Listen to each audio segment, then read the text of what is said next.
All right. Welcome to yet another installment of Cliftone's Corner.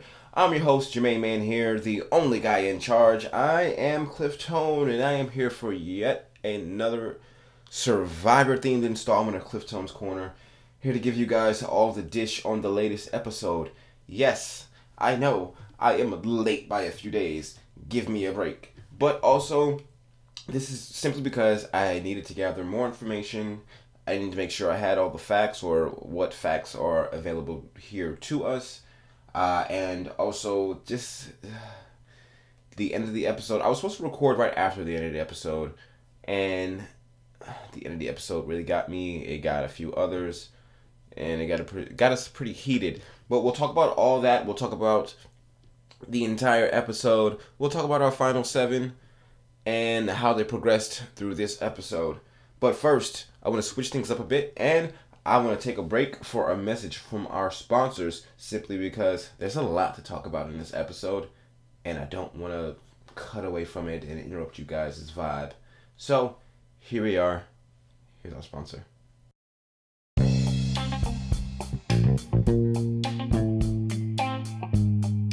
And we are back. So, in this episode, we have our final 7, which is made up of Dan, Elaine, Dean, Noura, Janet, Lauren, Setelaine, Tommy. There we go. That's the final 7 we're left with here in the game. I wish Karishma was still here. I really do. That was my winner. But the flashback is back in the beginning of this episode, which is something that the producers seem to pick and choose when they want to use it. Just like when they pick and choose when they want to use Island of the Idols. But after we flash on into the episode, I realize I'm still mad at Dean. Not because, well, not for the reason that a lot of people are mad at Dean, but I'm just simply mad at Dean because of how the last tribal council went. If it wasn't for Dean, I don't believe Karishma would have went. Tommy would have went in that case, which fucking sucks, dude. It's not fair. It's just not fair.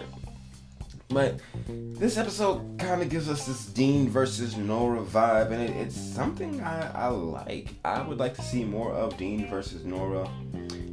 And one of the few crazy things that Noura does this episode is she decides to steal Dean's shoes.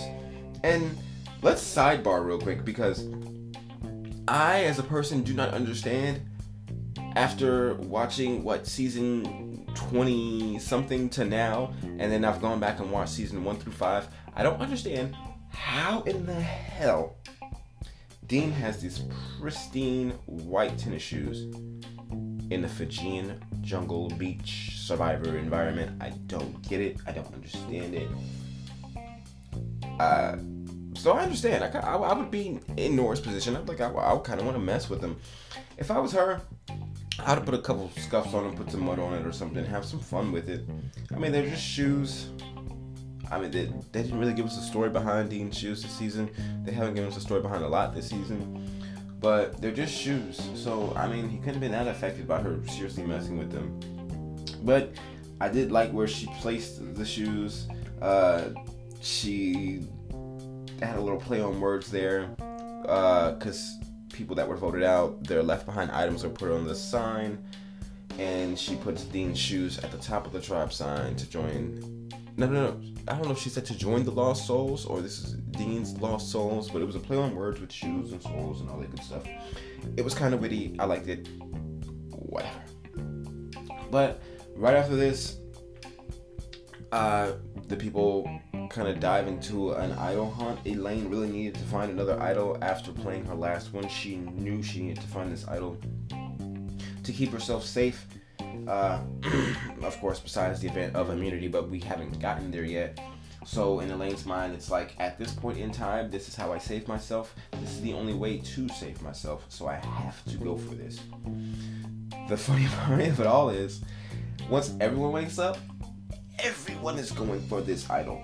And literally, everyone is picking through bushes and through trees and looking high and low for this idol. And the one person to find it, of course, is Janet. Freaking Janet finds the idol, and we're rooting for her super hard. She's I think she's the only non-problematic person left in the game, or someone that wasn't shrouded. I can't say the word. Someone who wasn't covered in controversy or said something that we didn't like or was frowned upon or something like that. So, and Elaine. But Elaine, she shined already. She found her idol. So, did Janet already find an idol this season? It's so hard to keep up with the idols. I'm definitely making an idol chart next season because this is crazy. And next season is winners. So those winners are definitely going to be finding some idols. Definitely going to have to be tracking those for them. But Janet finds the idol, and then we segue into a commercial break. And when we come back, we are blessed and gifted with another Crazy Noura segment. And honestly, I really feel like the Crazy Noura segments that's where the entertainment is coming from this season. Honestly, the entertainment should be coming from all the castaways, but unfortunately, they're not doing too good. But talk kind of turns to how Elaine is kind of a threat in the third, and at the first episode of this game, I did not think Elaine would become a threat, let alone a target. So, hey, you do your thing, girl. You're going for that win. You're coming up there as a player. I see you. I guess that kind of is the point of Survivor. I mean, not everybody comes out guns a-blazing and is fully able to do this game and is able to play it just like an all-star. You have to start at the bottom, and you have to grow, and you have to adapt to the situation. And Elaine has done a pretty good job of doing that. And you know what? I'm pretty damn proud of her. So now, Elaine is going to go and try to do some convincing to the women that, hey, we need to band together. We need to go ahead and try to get a guy. We need to try to get Tommy out. And you know what? I could really go for a successful women's alliance. Let it be freaking Big Brother, or let it be this. But this damn season could never, unfortunately. And Tommy, Lauren runs straight to Tommy, like, hey. So, yeah, I've been hearing some things, and said the third, but this is what got me. The confessional that Tommy did to go along with this segment, he reveals that he doesn't really fuck with Lauren the way that at least I thought he did. I think it was like 2 or 3 tribals ago. No, it was the last tribal. When Lauren was supposed to go. Lauren got immunity, and I was like, well, hell, take out Tommy. That's like her right arm. So that might be Lauren's right arm, but Lauren is not Tommy's right arm that we found out. So that kind of shocked me, because I definitely thought they were closer than what he was saying. So after this, we look off into the horizon, and here he comes. Here comes that boat driver. It's the Island of the Idols boat. They pick a name, and it's Dean. Dean heads to the Island of the Idols, and there's this guess that this may be the last, if not one of the last trips to Island of the Idols. And honestly, in my opinion, it will be now, and we'll talk about that later. But yes, so my question then becomes, so when the Island of the Idols shuts down, are they sending Rob and Sandra home, or are they staying, or are they going to be at the rest of the tribal councils? The most important question in my head is, does everybody know about Rob and Sandra? Like, it's still this shrouded secret. We still haven't seen anyone come back from IOI and be like, hey, Rob and Sandra are here. The only time I've seen, or can recall this season, seeing 2 castaways talk with each other about Island of the Idols, I believe it was Vince and, was it Kelly? Kelly and Vince? I'm not 100% sure. But anyways, 2 people talked about it. It was discussed. They showed it one little bit of time, and that was it. So I'm really hoping to find out more information about this. I want to know what they know. This live reunion, well, it's not even a live reunion this season anymore, and we'll talk about that later too, but the reunion this year, I really hope that we get a lot of answers, because we deserve a ton of answers for a lot that's happened this season. So, this is where things get pretty damn hilarious, because Dean decides to pull out his legacy advantage and asks Rob and Sandra, is it real? Now, if you've been keeping up with things, we all know that the legacy advantage came from Rob and Sandra, and they gave it to Jamal, and Jamal created it. Then Dean was gifted it from Jamal. Jamal trying to make him a target. And then Dean made a fake legacy advantage from the fake legacy advantage, attempting to use it at a prior tribal council to where it didn't work out for him. I don't know what the hell he was expecting. There's been a lot going on with this legacy advantage, but the funny part of this was Rob and Sandra were like, oh shit, we weren't expecting this. No, we can't answer that. We can't say anything about that. This week's lesson on Idol of the Idols was jury management. Rob explained to Dean about how to basically cater to the jury, appeal to the jury, make them like you, make them want to vote for you, make them want to root for you, make them feel like you're their player, like you're playing for them. And the thing is with Dean, his team members, well, past team members, are on the jury. The other GOATs that were in the GOAT army with him are sitting right there. So his goal now is to try to appease to them, and hey, you might win you $1 million. The test is a coin flip. Simple coin flip. All of this, it's not come on and build us a fire. It's not solve this puzzle. It's let me flip a coin. One side says yes and one side says no. And that pretty much determines if you get this advantage or if you lose your vote. And the advantage choices are either an extra vote, an idol nullifier, or an immunity idol that cannot be played for yourself. And I really cannot believe such a simple coin flip can get you so damn much in this game. Because of course, Dean aces the coin flip.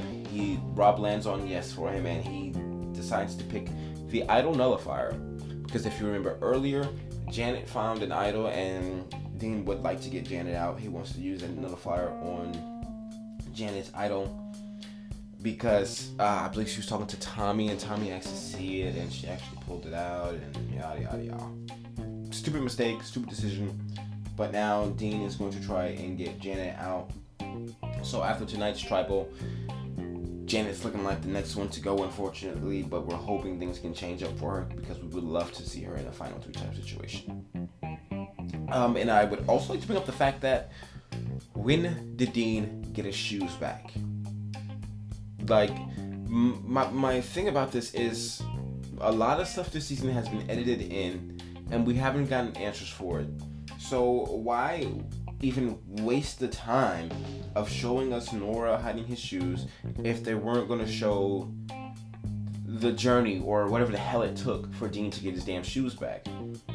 It was a waste of time. That content could have been scrapped. We didn't need it, and it could have been something else in that slide. We could have got more time for Island of the Idols, and it could have been a puzzle in that situation or something. I don't know. I'm just rambling on. I'm just thinking. But things like that, I really can't stand when it comes to editing. Why edit something in that you aren't going to give us the resolution to, or the answers to, or something like that? But people then begin to be so shocked that Dean could possibly make a move, and Dean could possibly become a threat or be a threat, that Dean is now this goat in wolf's clothing. He's about to come and bite a few people, and I hope that these people are ready, because if they aren't, Dean is going to take them by storm. In my opinion, Dean is running a very good track to win this game. I would have preferred Karishma as a winner, but she's not here anymore. But Dean is going pretty strong to win this game. Tommy's going pretty strong to win this game. Lauren's going pretty strong to win this game. Janet's up there too, but I just cannot believe in my heart that Janet is up there with Lauren, Tommy, and Dean. as far as gameplay and everything else is concerned. Maybe it has been shown, but I just refuse to see it. I don't know, but it's just not there for me. So let's move into this week's immunity challenge. And the castaways have to spin to unspool themselves and then complete a puzzle. And this was a hot ass mess. We got castaways swinging everywhere and falling all over the place, and then getting to this puzzle and having to do it. Elaine she kind of pulled it together pretty nicely. The puzzle was, what was it? This game will mess with your mind. And they had blocks, you know how Survivor connects some pieces together. Some pieces are single and you move them all around and you figure out how they go and how they stack and how they fit together. And Elaine was pulling it out for a good part. She got all the way to the very top. And you see Noura bouncing around trying to figure out how other people got this puzzle together and what they're getting together. And Elaine almost has it. She almost has it, and then Dean starts to realize what he's doing, and he starts stacking and flipping and turning, and next thing you know, he wins. He snagged the win.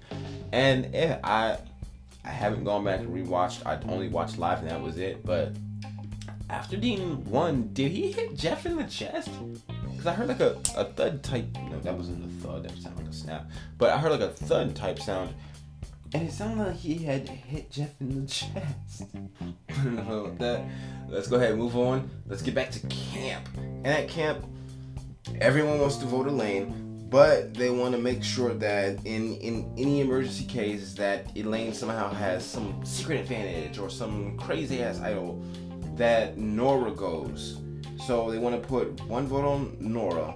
But the thing is, Lauren's conflicted about this entire thing because she wants to go and pull in Janet to also vote for Noura with her. Dan is the one vote for Noura, so she wouldn't have to pull in Dan. And Noura would end up going home in that case. But the one thing, Lauren kept making this disgusted face, and I'm like, stop. I'm like, what in the hell? So we can only wonder how the ladies will vote tonight, because we already know how the men are voting. Dan is voting for Noura, and everyone else is going Elaine. And we just have to see how the chips fall. Of course, Elaine is going to vote for Noura. That's no doubt about that. Nora's going to vote for Elaine. We just don't know what Janet's going to do, Tommy's going to do, Dean and Janet. Janet. That's it, yeah? Jeez, I don't know. But you know. If you're listening and you're keeping up, you know, because obviously at this point I've talked about a lot, and now I'm confusing myself. So let us make this segue and let us move right on in to Tribal Council, night 35.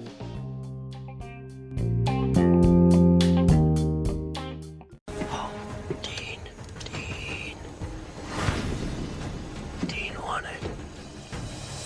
Now bring in the members of our jury. Dean's doing stretching before the flexing. Alright, let's start with this first fact. Damn, Karishma looks so bad at tonight's Tribal Council. Like, oh my god.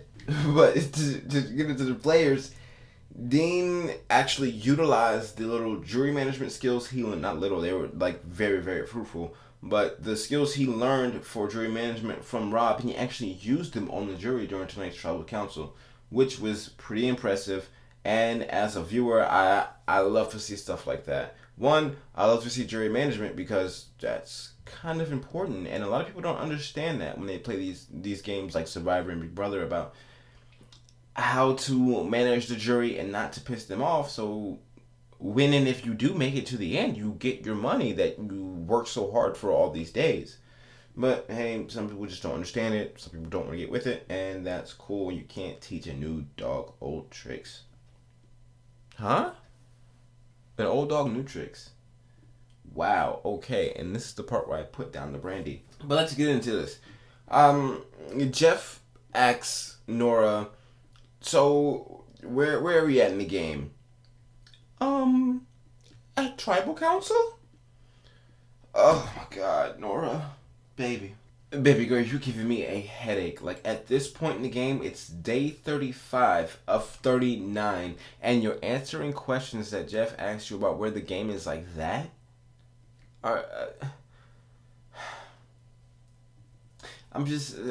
really sad for this season at this point, but I'm really glad. I'm like super, super glad that next season is going to be all winners, because these people, this season's been a train wreck, and I mean, the wreck comes into the station next week, so I'm kind of glad for that, and I think 40 should be here in February, if I'm not mistaken. So I'll be counting down for that, and because this season, it's been a lot. But let's move on.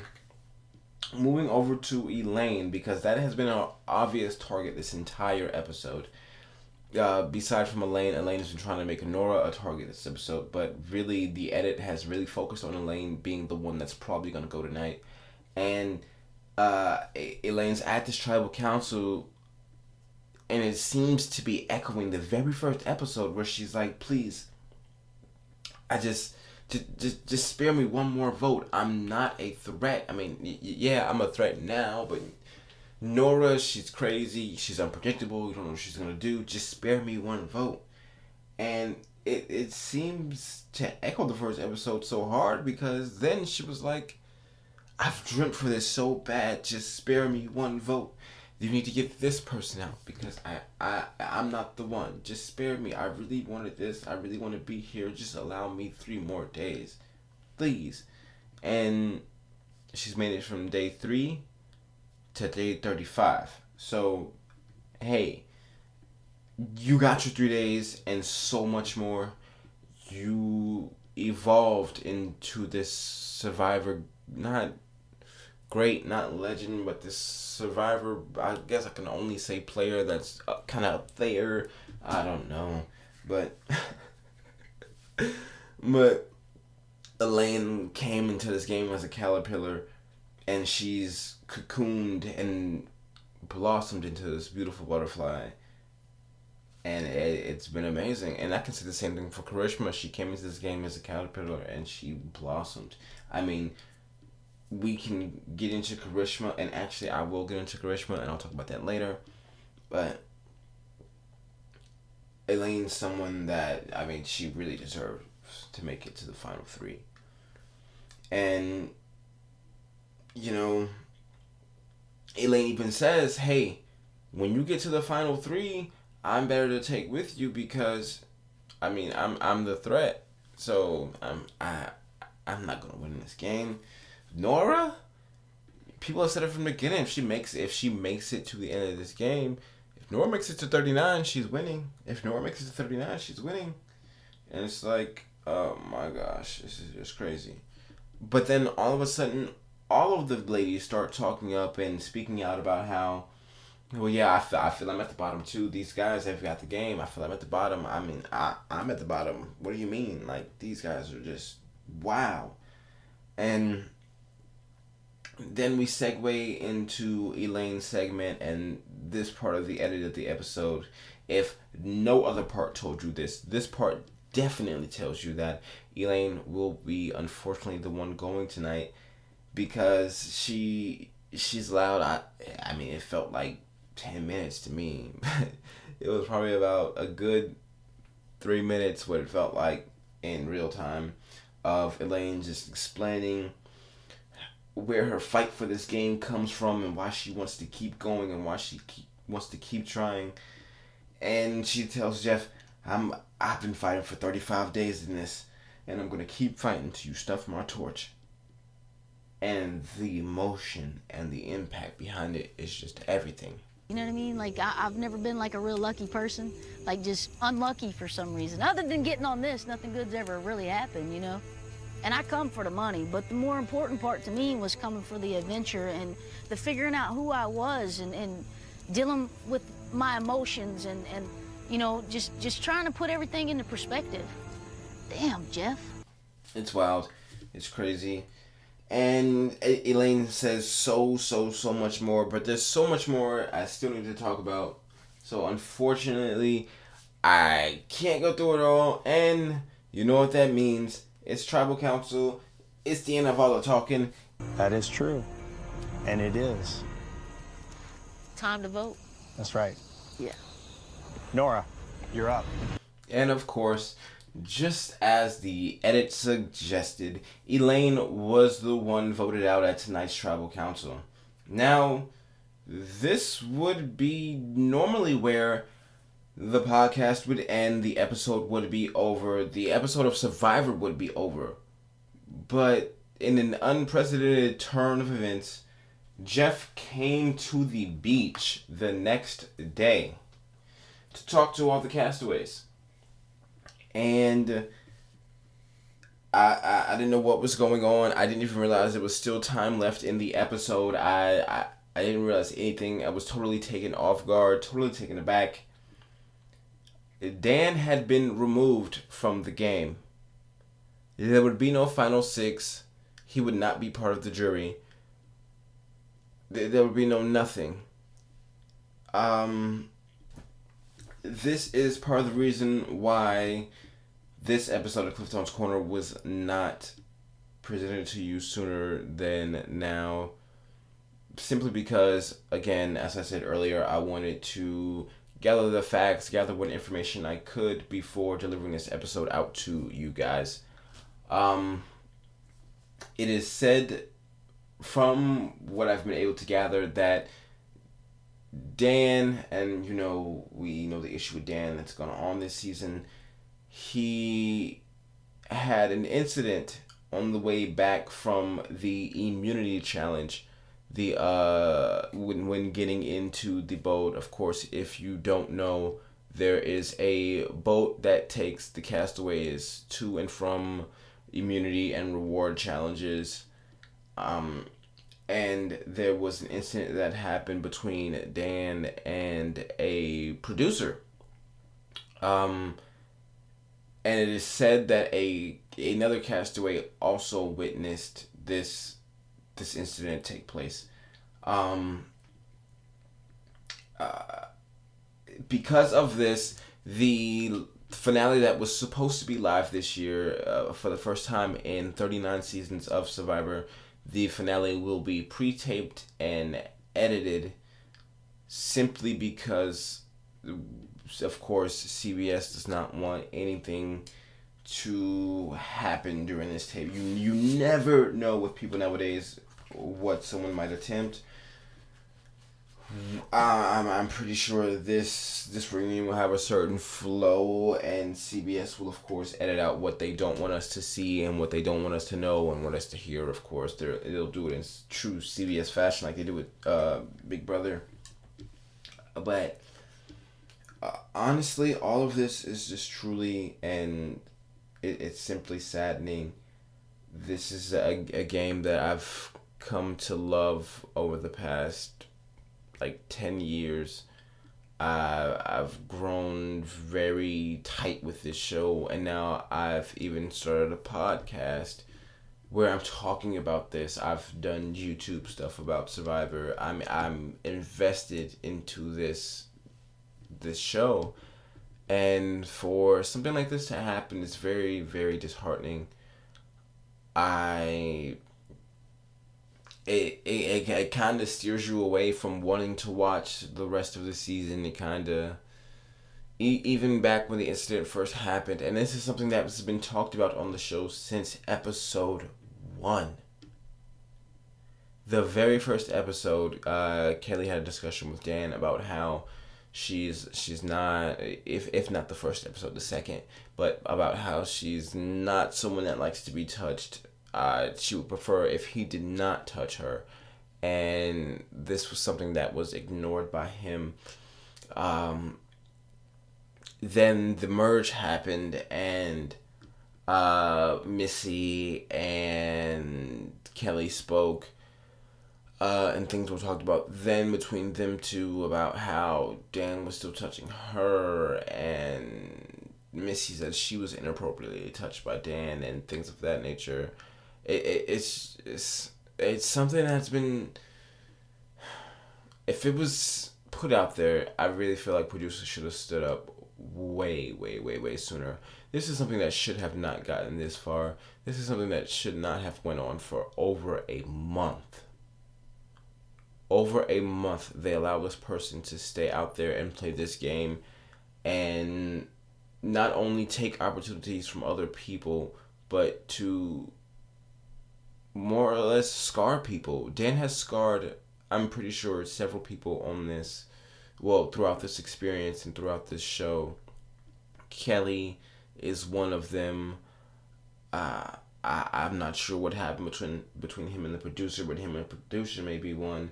You just never know.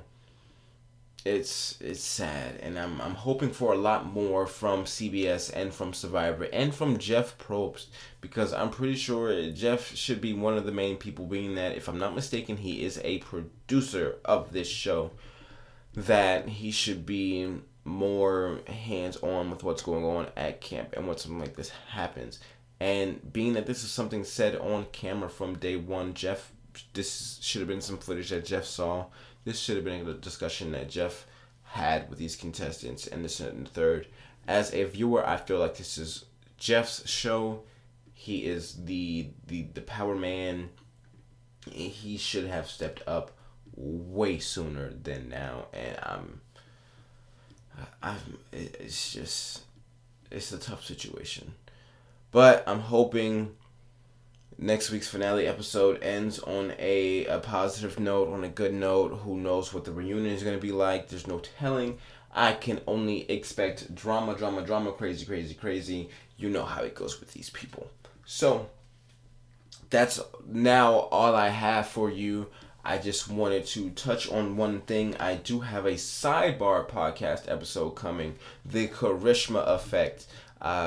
It won't be anything long, but just for a quick moment, I wanted to show the queen some love. The Applebee's queen, Charisma herself, talk about the game she played, how far she got in her 32 days, what she did and didn't do, what she could have done, what I wish she would have done, when, and everything else in between, above and below, and all that other good stuff. As always, I thank you for tuning in and having a listen and sticking with me for this long and dealing with the drama and the little downer stuff. But as always, I'm your host, your main man, the only guy here for you, Cliff Tone, and this was another episode of Cliff Tone's Corner.